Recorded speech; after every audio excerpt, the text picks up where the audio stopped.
Good afternoon, everyone, and thank you for joining us today. Once again, we have the pleasure of welcoming Scot Muirden, Director of the Charles Bonnet Syndrome Foundation. A couple of weeks ago, Scot introduced us to the Charles Bonnet Syndrome. Thank you to all those who reached out to us and to Scot after the presentation. We were overwhelmed with such a positive response. If you missed part one of the Charles Bonnet Syndrome webinar, you can watch the replay via the Glaucoma Australia website.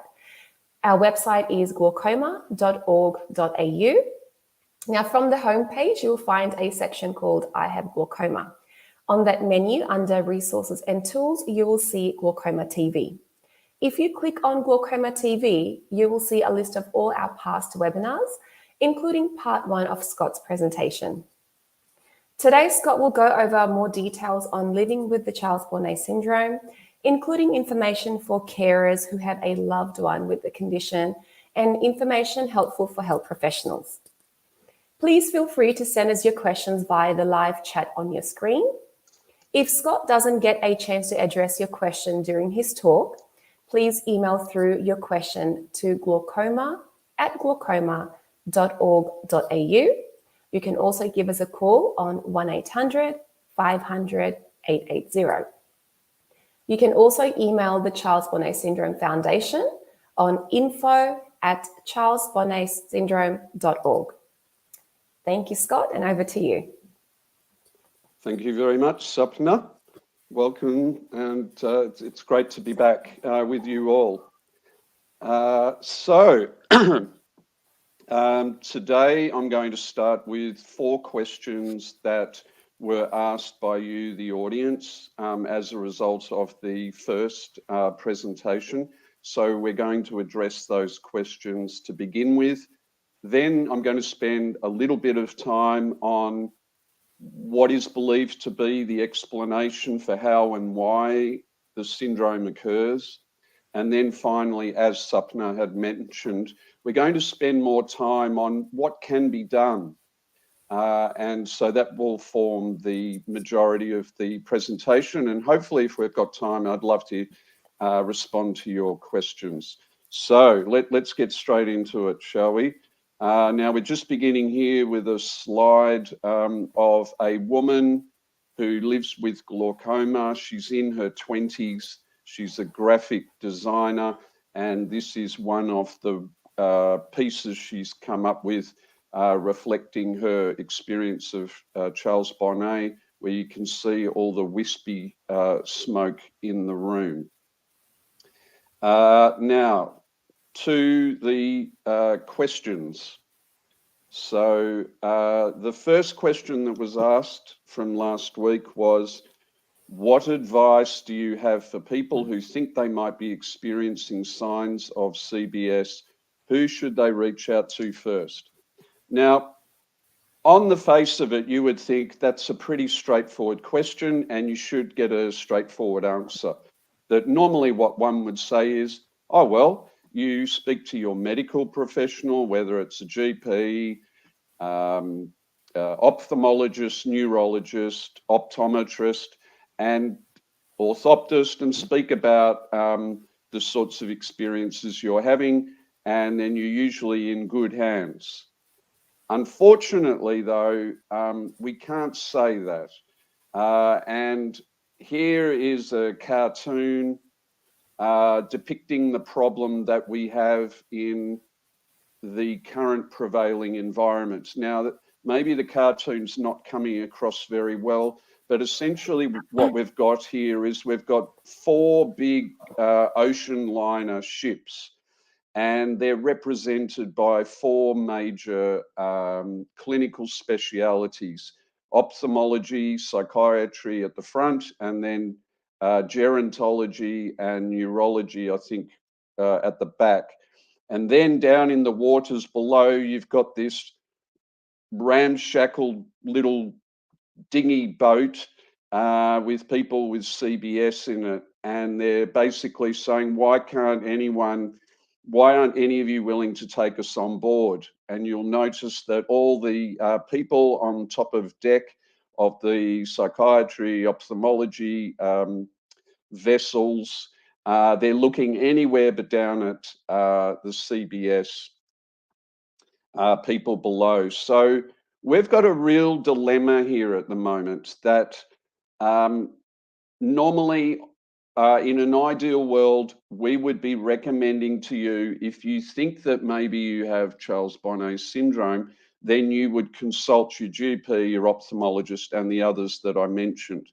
But unfortunately, we know that too many of the members of each of these clinical fields are not familiar with the syndrome, and it can often lead to frustration. So we've often had the instance told to us where they said, oh, we went to the GP and we asked our GP, oh, do you think that my husband has Charles Bonnet syndrome? And the GP replied, Charles what? And then they lose confidence in the medical professional because they don't have a grip over it, and it leads to frustration. So then what would we be recommending in the current climate? Well, obviously, without sounding too biased, come to the foundation, run it by us. That's one place we would be going. Now, the second thing we'd recommend, apart from that, is if you want to go to your ophthalmologist, go to your GP, your neurologist, etc., then what we would be strongly encouraging you to do is to take along with you a recognised position statement on Charles Bonnet syndrome that has been produced and endorsed by a peak medical body. Now, a bit later on in this presentation, we will talk about the one that we're recommending, and it's freely downloadable from both our website and also the peak body that we're going to mention shortly. So we would encourage you to download that item for free. It's 4 pages, print it out, and take it along with you so that when you see your ophthalmologist or your GP, for argument's sake, and say, look, I'm worried about my partner, do you think he or she is displaying these symptoms? Do you think it could be Charles Bonnet? And if they don't seem very attuned with the syndrome, then you can say, well, here's this medical document, and they cannot refute it because it's coming from a peak medical body. So that's what we would be suggesting in answer to question 1. Now, question 2, what advice would you have for family or friends supporting a person with CBS? What's the best approach to support them? Okay. Well, we'll talk a little bit more about this later on in the presentation, but just for now, let's say that don't underestimate the value of those very basic principles of being supportive, non-judgmental, and really just being there for them. And probably the strongest thing that we could say at this point is it'd be great if not only you non-judgmental, but you believe them when they say they're seeing things that aren't there, because they really are seeing things. And even though they're not really there, try not to say, look, there's nothing there. Maybe it's useful in the sense that sometimes people find the images blend in so well to the environment that they really can't tell. Sometimes they could be deceived. So they might say, is that a purple elephant on the kitchen table? Surely not. And they say, no, dear, I think your eyes are playing tricks on you. No, there isn't a pink elephant. They go, ah, right, yeah, it's the syndrome. But other than that, really challenging them can be counterproductive. And what they desperately need is your support. So probably the central thing that we'd be recommending is that for a lot of people, we know for a fact that a lot of people who have started to experience the symptoms of the syndrome, it's often weeks or months before they tell anyone, and that includes the spouse, because they're terrified to do so. So often we're talking about people who they're keeping their visual experiences a tightly guarded secret for long stretches of time. And if you can encourage them to open up and share what they see, this opportunity to release these bottled up visual experiences and emotions in a supportive space can be really crucial.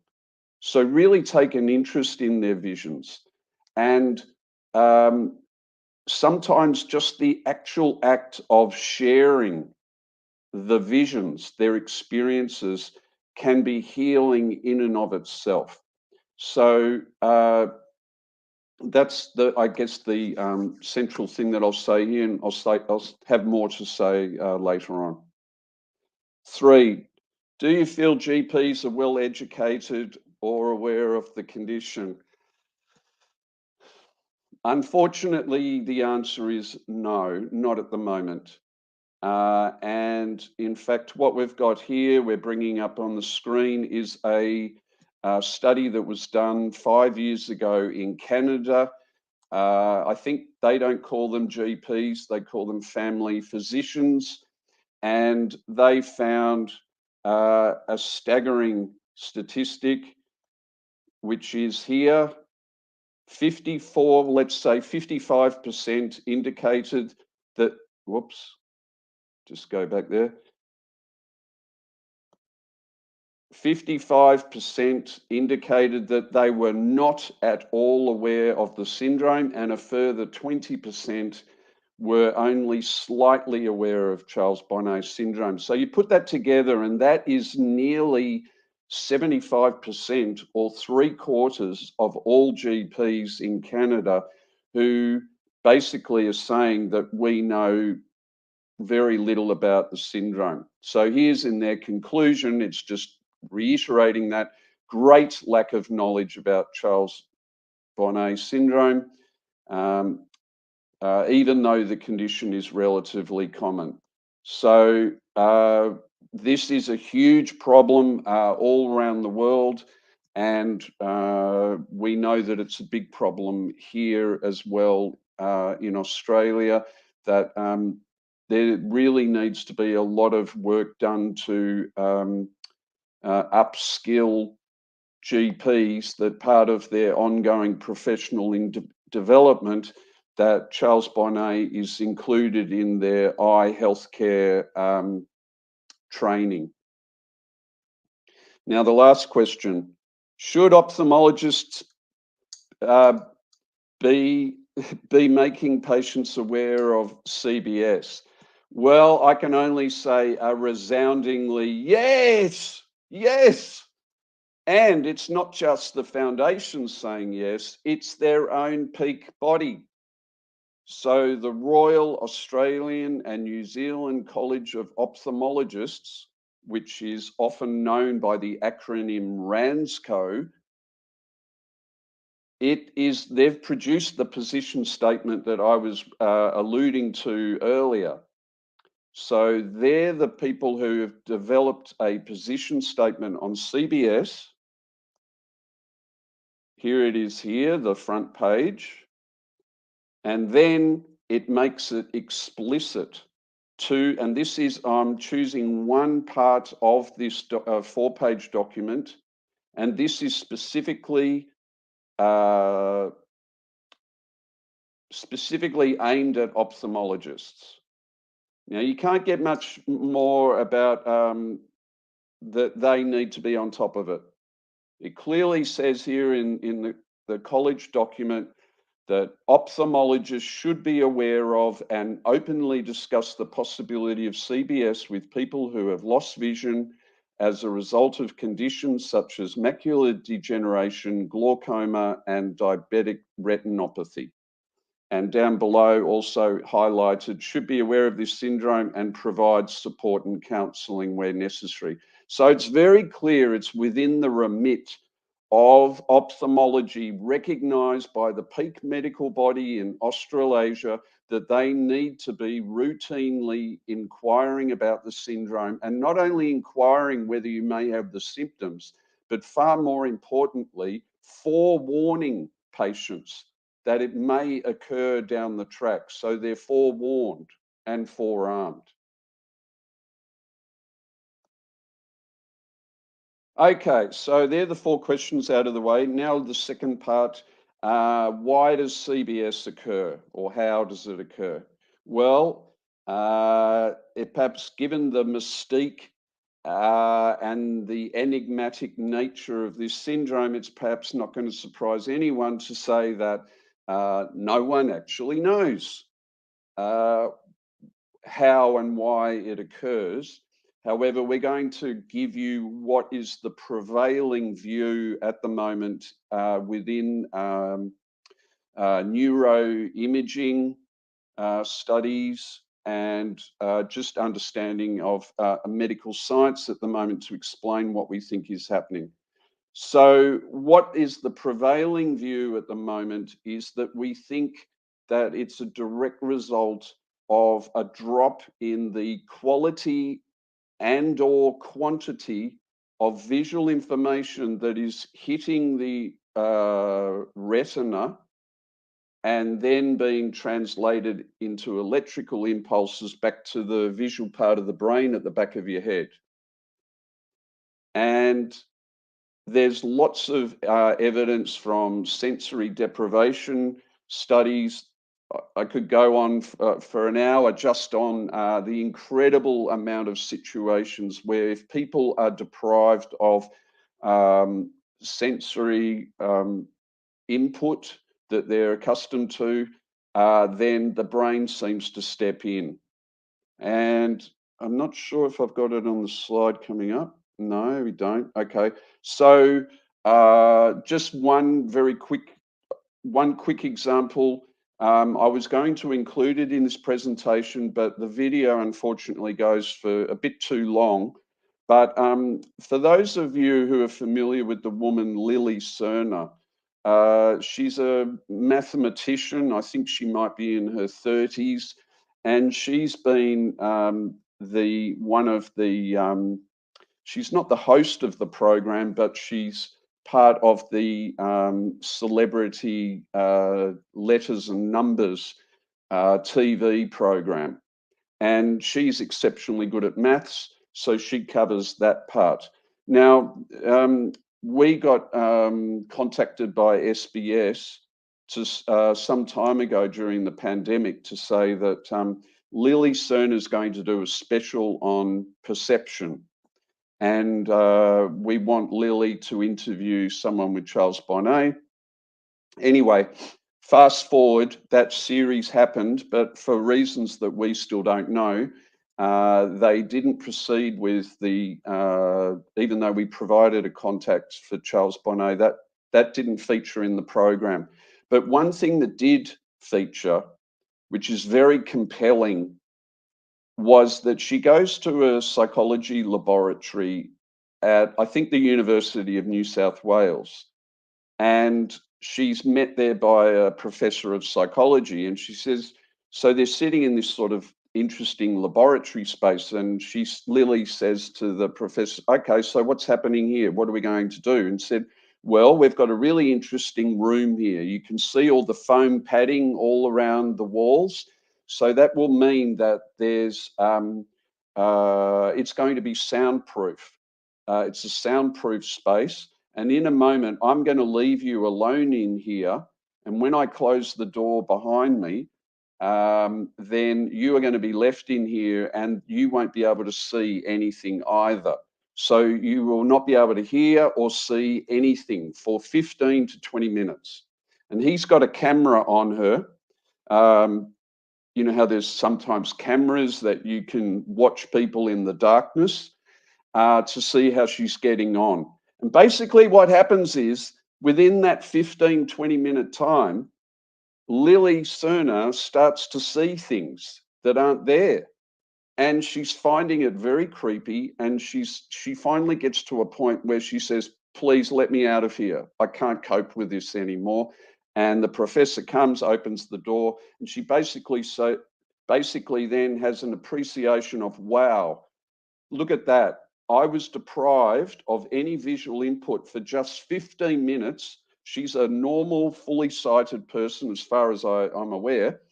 And yet the brain already within 15 minutes was starting to move in and provide visual input for her or output. So this really shows that every human being placed in an environment where you're not getting enough richness or variation in sensory information, that the brain will move in. And then you can think of things like a mirage in a desert. You're desperate to see that oasis and the water that you're so desperate for. Now, let's quickly show. Now, this is about what we're now quickly trying to show is the visual sciences talk. I think everyone, even if you don't go on and study in the visual sciences, everyone, I think at secondary school level, basically learns the basics of how vision occurs. So what we've got here is a rose that's before a person's eyes, and then you'll see that there's an arrow showing the direction of the light from the rose that comes to the eyes and then is transmuted into electrical impulses and then goes to the back of the brain, which is represented by a sort of a pinky hue. And that's where, through a number of visual processing, the brain decides or gets confirmation that what we're seeing is a rose. So it goes one way from the outside in.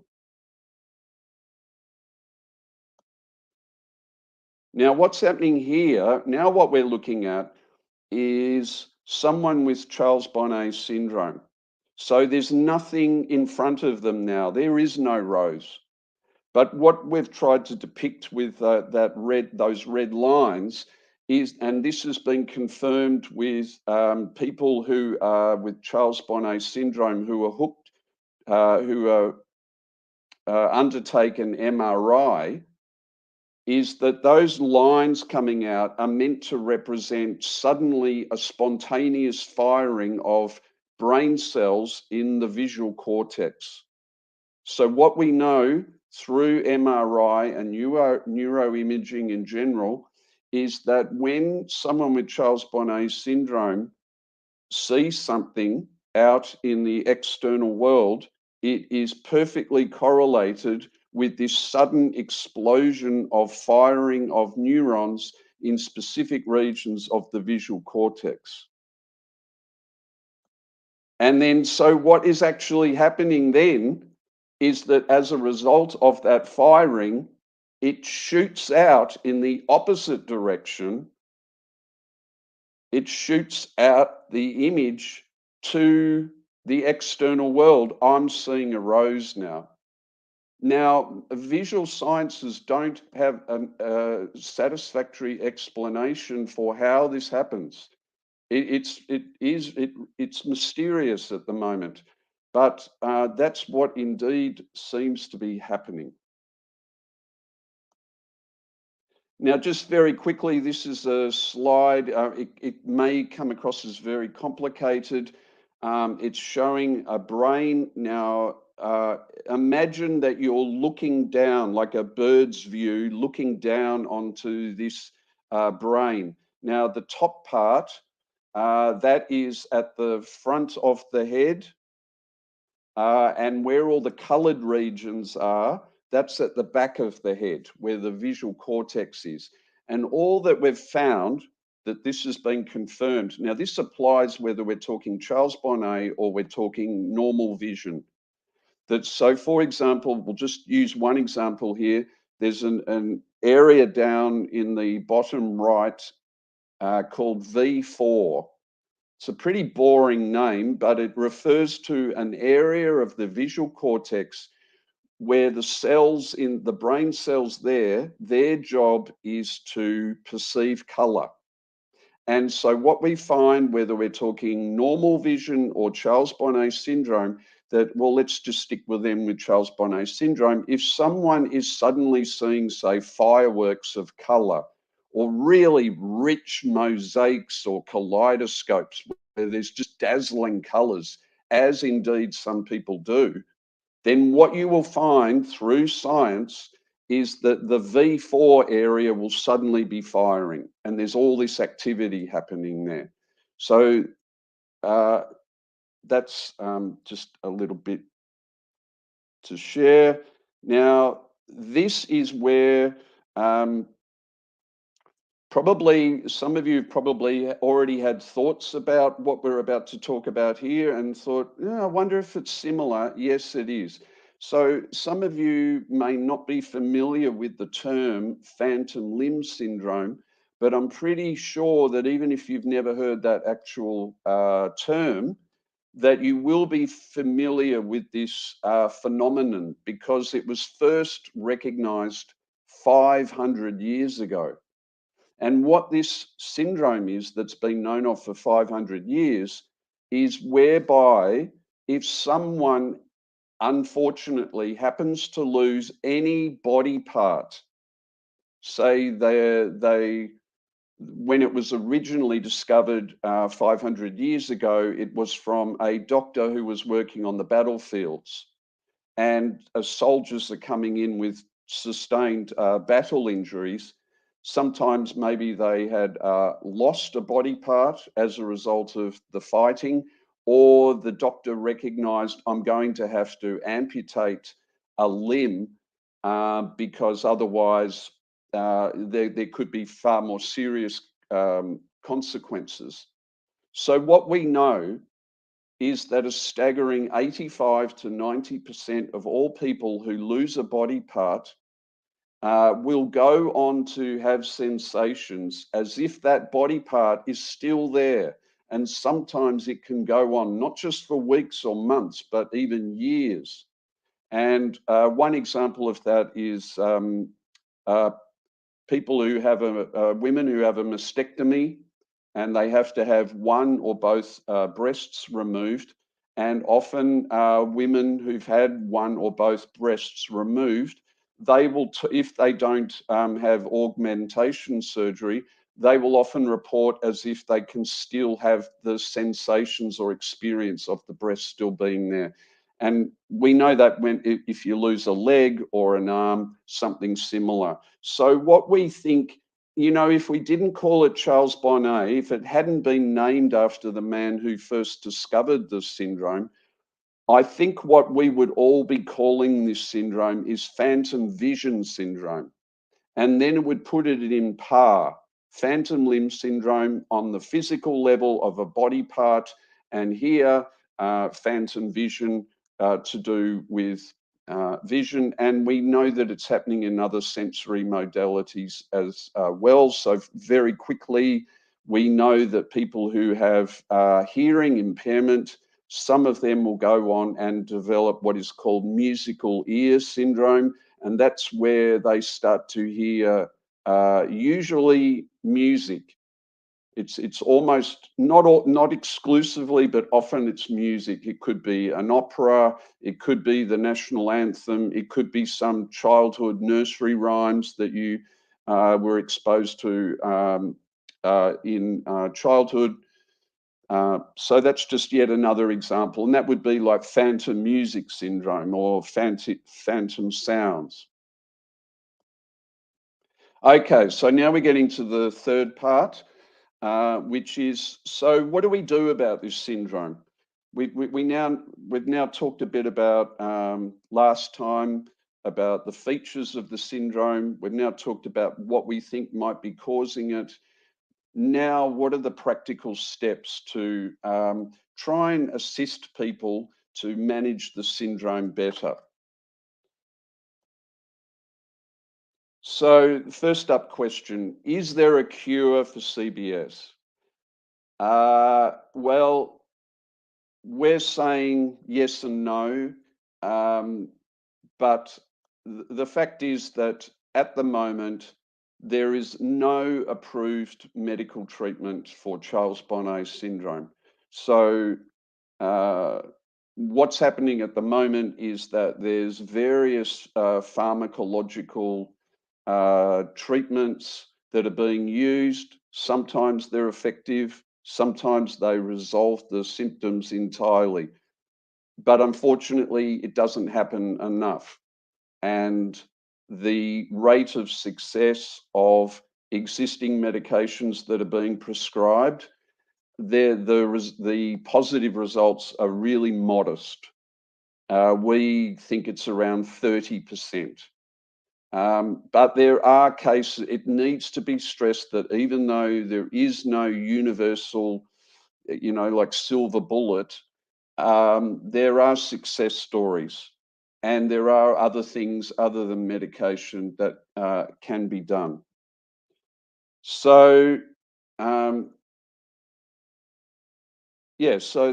what we're now going to explore is things that can sometimes help in reducing the symptoms or resolving them. Now, this involves non-pharmacological approaches that can be successful, but we've got to really stress here.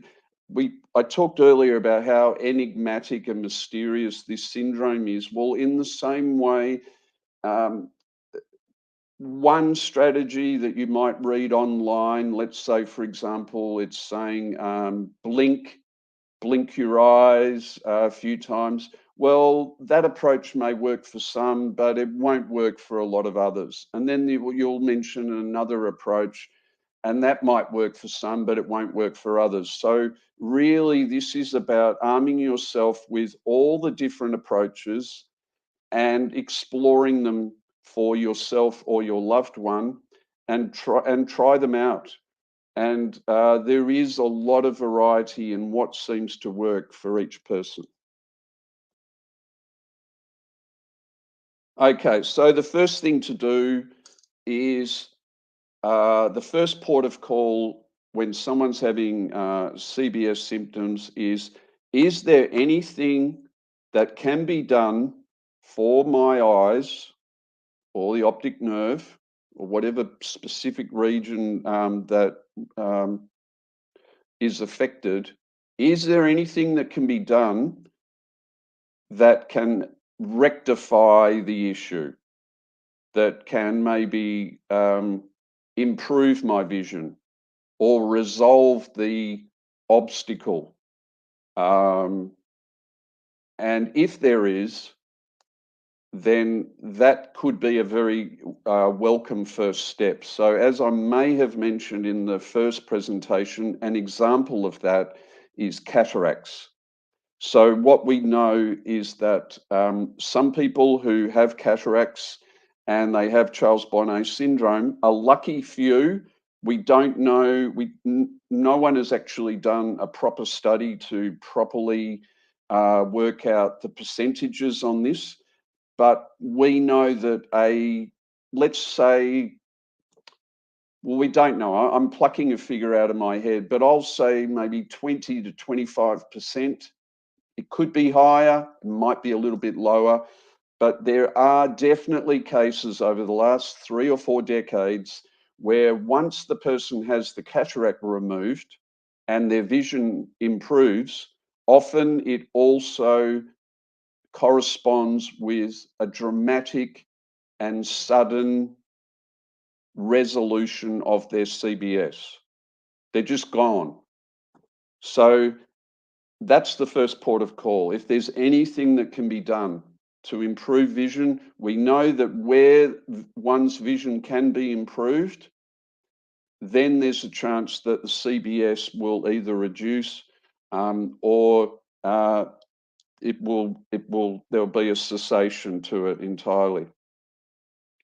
Now, this one coming up is looking at health workers as well as just carers. I touched on this briefly with one of the 4 questions at the start of this presentation, but I can't stress how important it is, not just for a carer, but also for health workers, to not only be aware of the syndrome, but to show great empathy and sensitivity. It needs to be handled very delicately. And so what we're going to, an example of that is coming up with the next slide. One really important thing that I would stress to anyone working in the eye healthcare field is please avoid the H-bomb. Now, I'm not talking about the hydrogen bomb. Probably you can work out what I'm talking about. We're talking about the danger of using the word hallucination, because this is a trigger word. We all know about trigger words that can really set people off and can really produce a lot of negative feelings inside oneself, this sense of either shame or stigma. Hallucination, like some other words, is heavily loaded, and it's hallucination in our culture is typically equated with something seriously wrong with your mind / brain. You've either you've got a psychiatric condition, you may be on the verge of dementia and the like. So hallucination, if you imagine a bank teller and someone comes in and it becomes evident that they have come in because they want to rob the store and they want to get money, is that often now the bank teller under the desk will press a button and the suddenly these protective shields will come down and protect all the tellers. That is sort of a useful analogy for how a lot of people with Charles Bonnet syndrome, if you say, are you experiencing visual hallucinations? Often those shields are going to come down. They are going to be deeply protective because they think, oh, they think that I'm mad. They think I'm crazy. And so they're going to be far more reluctant to speak up. And in actual fact, it's not just that the foundation is saying that try to avoid the term because it's loaded. There's another good reason that we're saying it, and that is that even by the formal scientific or medical definition of visual hallucinations, Charles Bonnet does not satisfy that condition. So in medical parlance, for you, what is considered to be a visual hallucination is 2 things are required. The first is you need to be seeing something in your external environment that is not really there.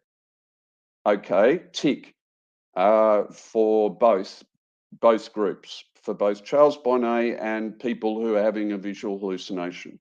But the second part, which tends to be overlooked, is that in a true visual hallucination, not only does a person see something that's not really there, but they believe it's real.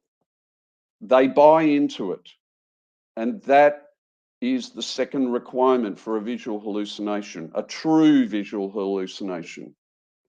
And the whole point about Charles Bonnet syndrome that differentiates itself from almost, not all, but almost all other clinical conditions where people see things that aren't really there, is that the person very quickly comes to understand that what they see is not or cannot, through their own reasoning faculties, be real.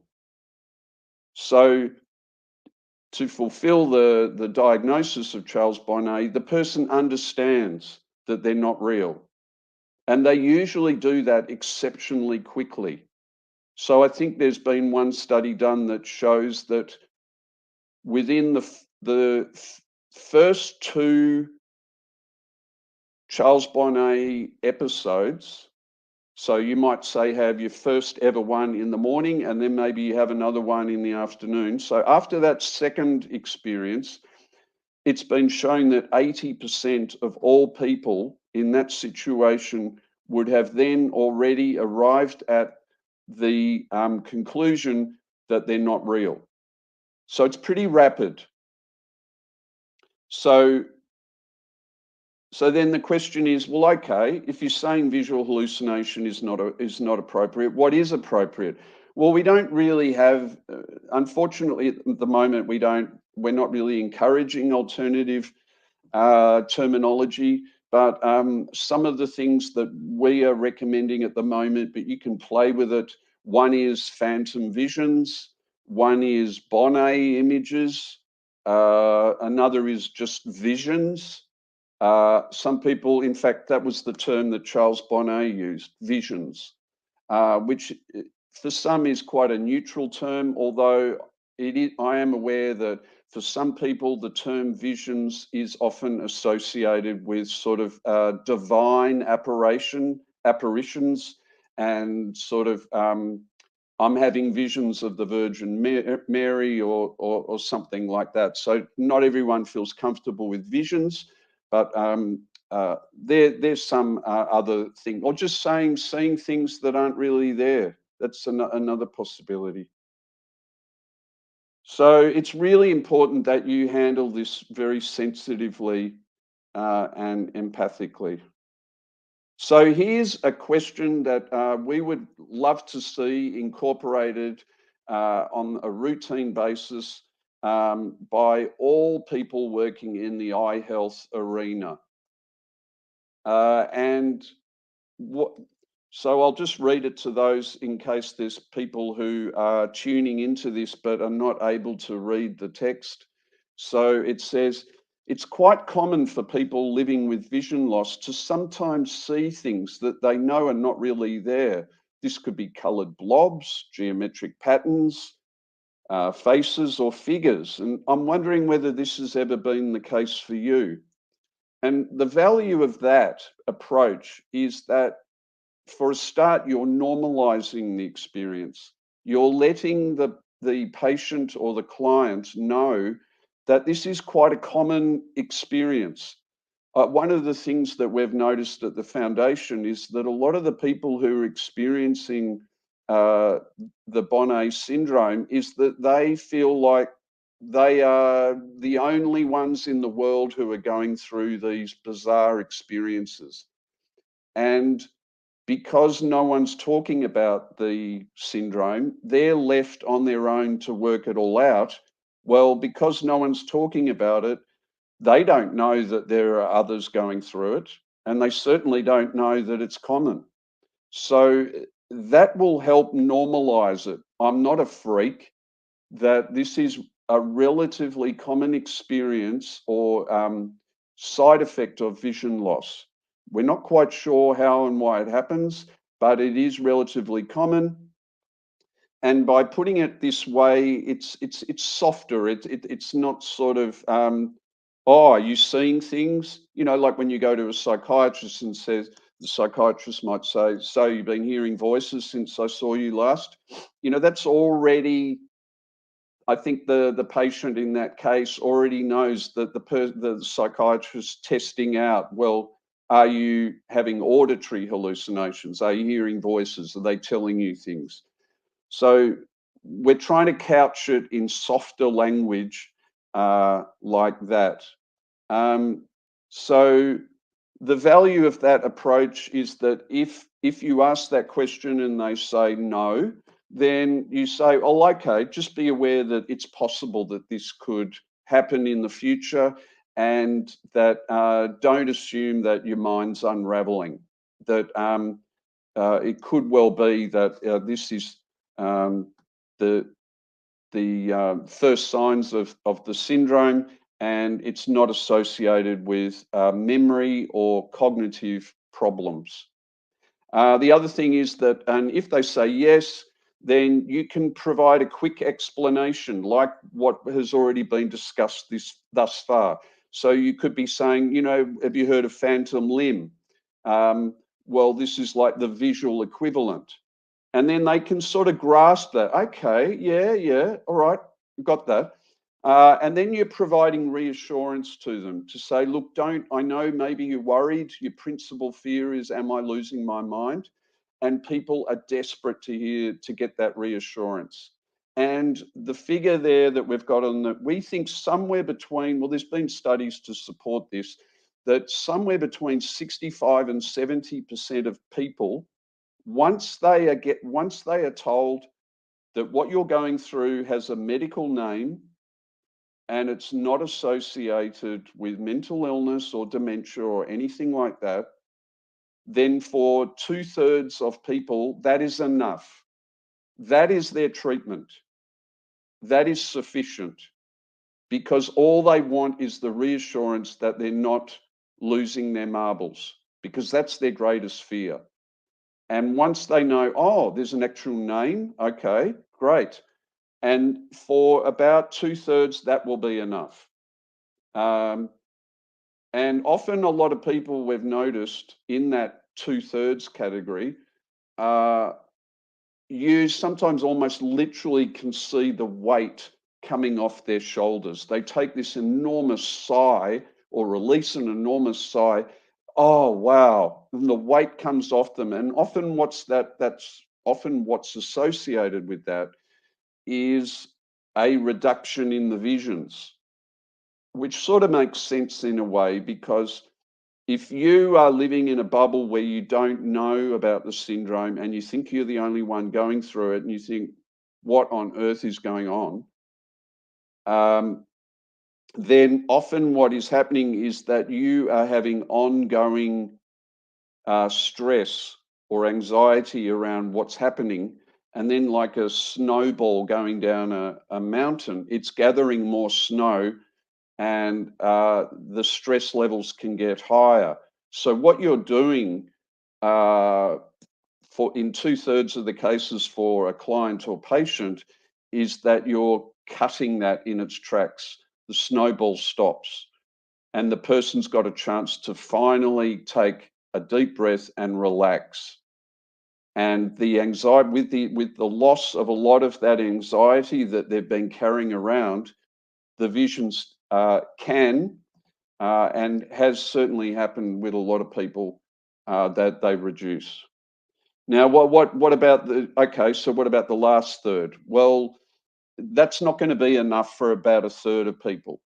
And the reason being, okay, I already know that, okay, so I know it's got a name. I know I'm not losing my mind, but they're so intrusive. They're just taking over my life. They are bombarding me. And okay, so I know it's not real. I know my mind's okay, but they're pestering me. They're bothering me. Maybe the images are scary or they're just horrible looking. And they want them gone because they're really affecting the quality of life. Um, so, oh, these, so, well, before we go on, so for those remaining third, then you need to go further. And we're now going to explore in the remaining time some other things that can be explored to try to help the person manage better. And that includes medication, but we see that as the last port of call. So we're talking about the value of communicating accurate information to the person that you love or the person that you're working with. That's the first step. And as I said, that can lead to a drop in the visions. The second that we would strongly recommend, and I saw a study over the weekend, I couldn't believe it actually. I think the figure from memory was either 13% or 23%. Let's go with 23%. that was saying that of all the people who have vision impairment, only 23% are accessing low vision services. And that was quite startling to me because for a whole host of reasons, but really, I cannot stress enough that is one of the very important steps is that if you have any form of vision impairment that is affecting the quality of your life, whether we're talking mobility, whether we're talking reading, whether we're talking about undertaking domestic tasks in the home, whatever it is,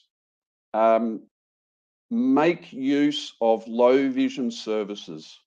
I cannot stress it strongly enough because one of the problems is that a lot of people who experience vision impairment, their mood and their confidence levels can really take a battering, and they can start to feel quite overwhelmed and downhearted.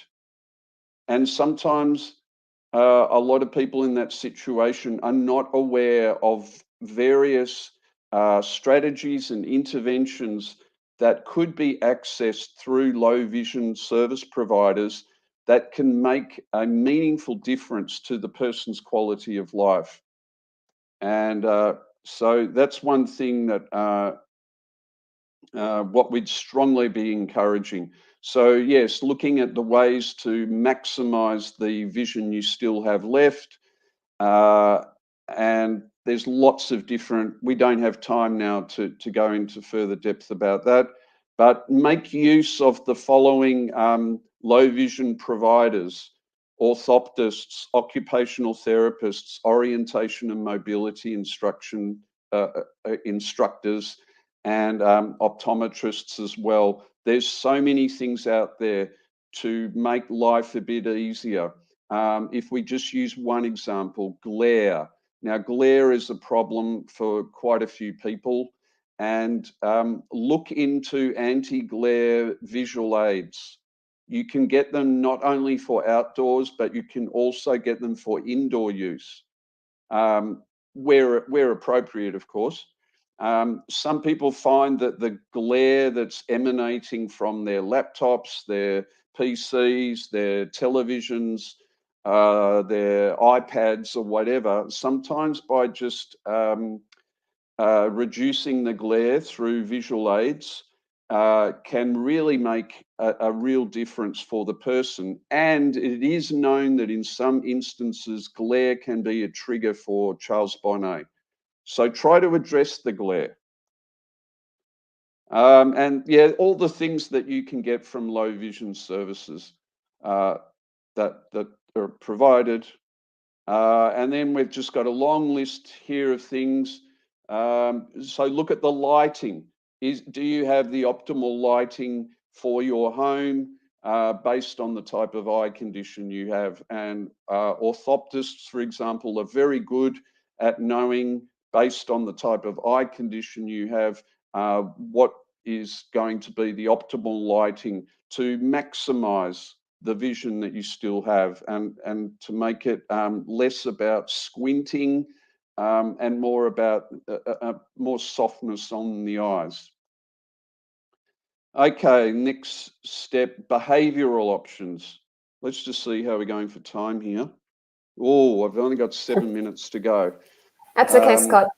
We'll still go through all the main points that you've got listed there. So yeah, so you've got time to summarize all your key points and finish off your presentation. Yeah, thank you. Okay, so one important thing is to try and explore what might be the triggers for me, or if you're living it, or for a loved one or a worker.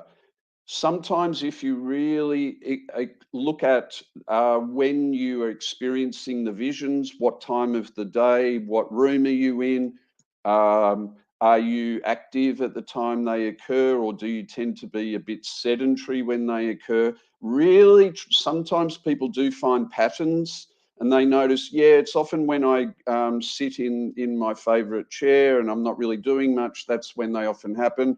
They often happen in low lighting, whatever the case may be. Really try to find out if there's a certain trigger and try to alter that. So yeah, we've got examples here of looking at, so sometimes moving in a vehicle can be a trigger, and try to work around that to avoid that. The other thing is to try the opposite. So if you're often finding that your visions occur when after lunch, when you're just sitting in your favorite chair and you're in a state of quiet wakefulness and they're coming on, well, do the opposite. So that might mean either standing up or going outside, even just smelling the fresh air outside, feeling the plants if you're a gardener. Wherever you're noticing that the context where you're having a lot of visions, then try changing it automatically. Do the opposite. Eye scanning techniques, there's lots available out there, but one that we'll stick with for now is if you keep your head still and you do a bit like watching a tennis match, is that you move both eyes to the right, both eyes to the far left, both eyes to the right, both eyes to the, as if you're watching the movement of the ball as the tennis players move the ball from over the net. Do that maybe 6 to 12 times. Now, if you try that and it doesn't break up the visions, then that technique probably won't work for you, but it does work for others. Others you can do is where maybe you make your eyes go right up, right down, to the side. You can play with that. It's all about shunting the brain and shifting the energy. Don't get stuck in the moment of the vision. Try something to alter it. So yes, here's some others. Eye closure, screwing up your eyes, keeping them closed rather than blinking a few times, opening. Sometimes people find that makes them disappear. Sometimes people find challenge the images. Some like communicating with the phantom images. They say, look, I just want you to scram. I don't want you here, go away. Now, something as simple as that does work for some people, not everyone.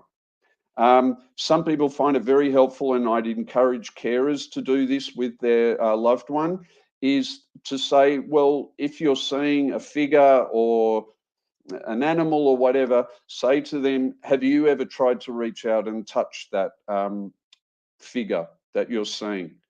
And encourage them to do it. And if they're too scared to do it with their actual hand or their arm, because then they have to actually touch it, then give them, say, an umbrella or a broom or a walking stick. Give them something that they can hold in their hand and try to prod at it. And often the value of that is that they prod at it and they realize, oh, wow, I just prodded the figure in the chair with a stick and it went right through the figure. I didn't feel anything. It was just like going through thin air. And then the person gets the value of confirmation, even though it looks real, by trying to feel it and touch it or prod it, the hand goes straight through them. And they get confirmation that they're empty, they're a phantom. Distracting yourself. So a lot of people find it helpful to not look at to say, okay, I'm aware you're there, but I'm not going to focus on you. I'm going to focus on something else. Physical activity. So this is a study that was just released a few days ago from the UK. And it's talking about the potential of physical activity to reduce Bonnet syndrome visions.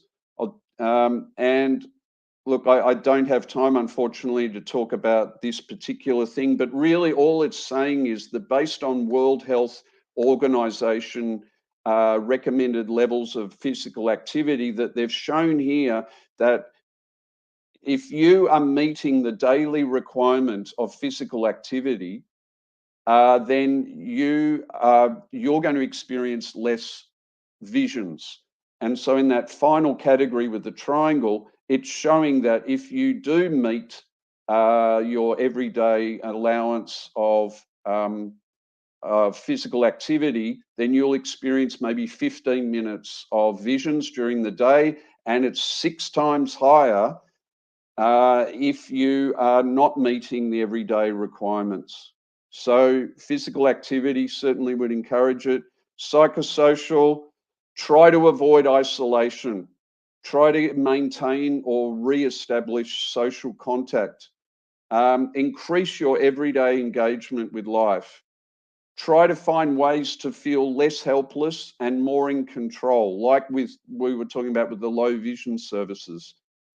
And one thing that maybe is not really addressed a lot is that a lot of people are still grieving the loss of their vision and haven't really had an opportunity to process the sense of grief and loss of losing their vision. And I'd encourage people to explore that with a low vision service provider. And then reframing the way you see the images to sort of view it in a new way or a better way, and that can be worthwhile. I know we're nearly out of time, so I'm trying to.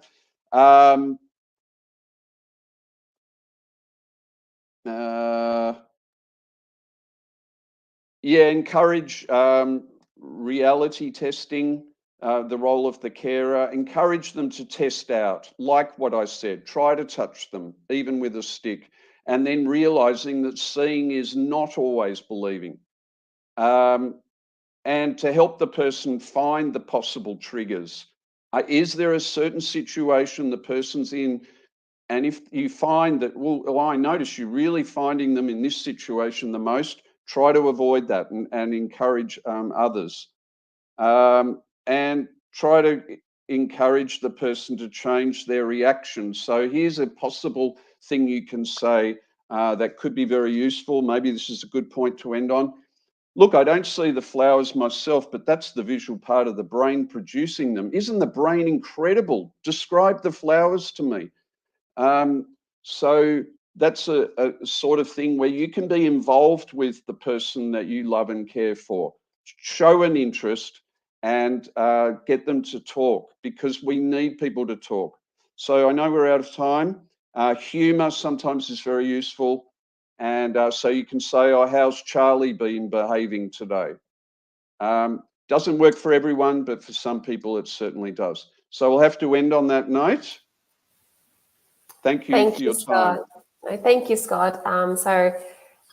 Thank you for helping us better understand Charles Bonnet syndrome. There's so many important points that you've raised today, and I hope that through our platform we can raise awareness of the condition, especially within the health professionals involved in care for not just those with glaucoma, but any low vision. And once again, to our audience, if you do have more questions or you'd like to learn more about Charles Bonnet syndrome, please contact Glaucoma Australia, or you can contact the Charles Bonnet Syndrome Foundation. Thank you.